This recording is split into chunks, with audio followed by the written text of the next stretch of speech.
Assalamualaikum warahmatullahi wabarakatuh. Let me introduce myself as a leader of opposition. My name is Dwiki Andika, and today we stand firmly in opposition to the motion that this House would abolish zoos. While we acknowledge that some zoos have historically fallen short in their treatment of animals, it would be a mistake to abolish all zoos based on these shortcomings. Instead, we must recognize the critical role that modern zoos play in conservation, education, and research. Abolishing zoos would do more harm than good, both to the animal we aim to protect and the global fight against biodiversity loss. And the first one, zoos are essential for conservation. Zoos are at the forefront of protecting endangered species through breeding program and habitat restoration initiative. For example, species like California condor and giant panda have been brought back from the brink of extinction largely due to zoos' efforts. So this breeding program not only ensure genetic diversity but also prepare animals for introduction into the wild where their population can recover, right? So in a world where habitat destruction, climate change, and poaching threaten wildlife, zoos serve as a crucial safety net for species that might otherwise vanish forever. And the second one, zoos educate and inspire future generations. Zoos provide a unique opportunity for people, especially young generation or children, to see and learn about animals would never encounter in their daily life. Without zoos, this vital connection between human and wildlife would be lost. Sorry, my bad. And the third one, zoos facilitate critical scientific research. Scientists use zoos to study animal behavior, physiology, and health in ways that are often impossible in wild.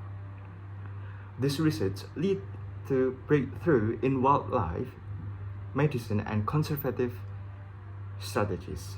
So, in conclusion, zoos are not perfect. We agree about that, but their benefit to conservation, education, and research are more than enough. And instead abolishing zoos, we should focus on improving them and enforcing higher welfare standards and using them as a tool to combat the global biodiversity crisis. And to abolish zoos would be turn our back on both animal and the environment at the time when they need us the most. That's it. That's the first one. A few moments later. Alright, me as a second speaker, I will further strengthen our stance against the motion that this House would abolish the zoos. While the proposition has highlighted concern about animal welfare, they fail to provide the realistic alternative or acknowledge the critical benefits zoos provide. Stop it. Get some help. So the first one, the proposition said sanctuaries are better alternative. Okay, sanctuaries cannot replace zoos. Why? Because they often lack funding, expertise, and capacity to handle the wide range of animals currently in zoos.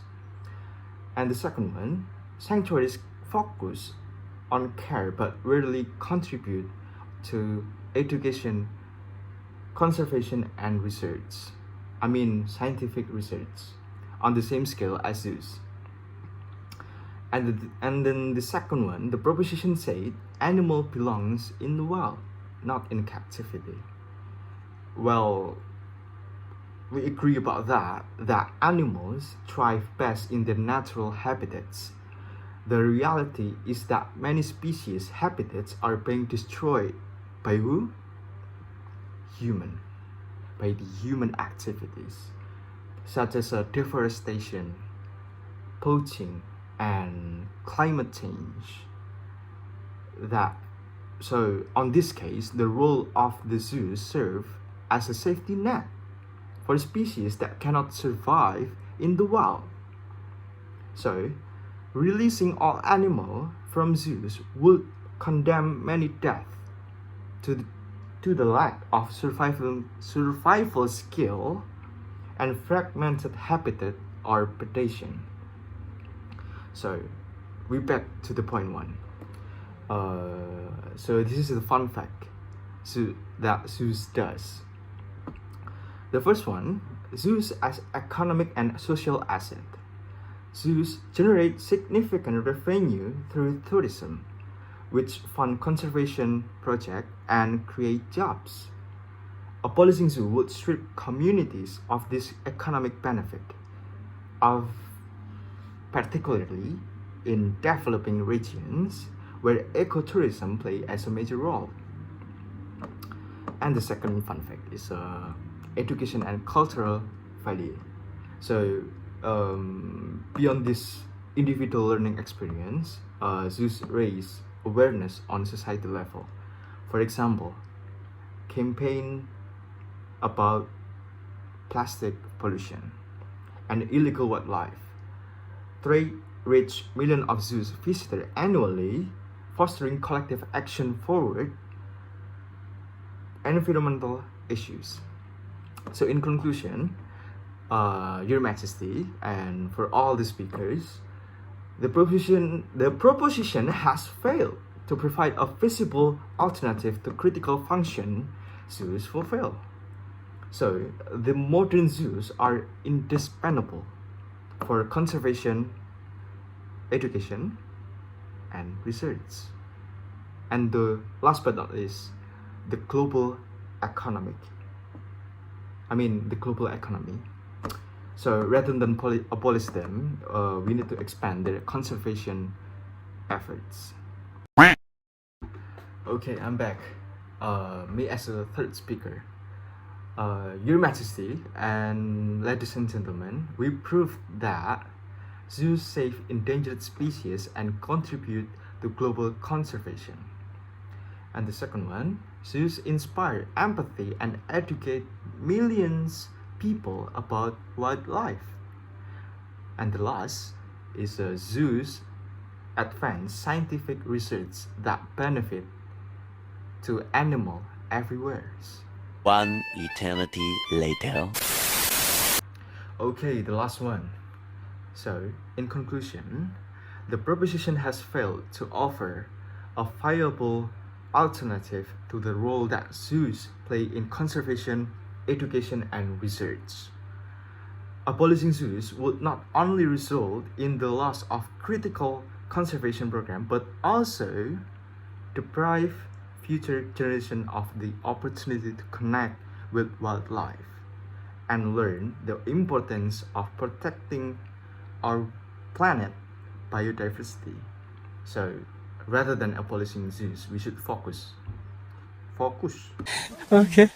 on improving the condition in existing zoos and supporting conserving initiative and educating the public about the importance of wildlife protection. Okay, so sebelum saya tutup, terima kasih untuk semuanya yang sudah menonton, yang sudah meluangkan waktu untuk menonton video yang kurang jelas. And udahlah ya, terima kasih untuk semuanya, dan mohon maaf juga bahwasannya mungkin ada pronunciation yang salah atau perkataan yang salah. Aku mau minta maaf, dan udah, terima kasih untuk semuanya. Saya Dwiki, saya pamit undur diri. Terima kasih. Wassalamualaikum warahmatullahi wabarakatuh. Peace.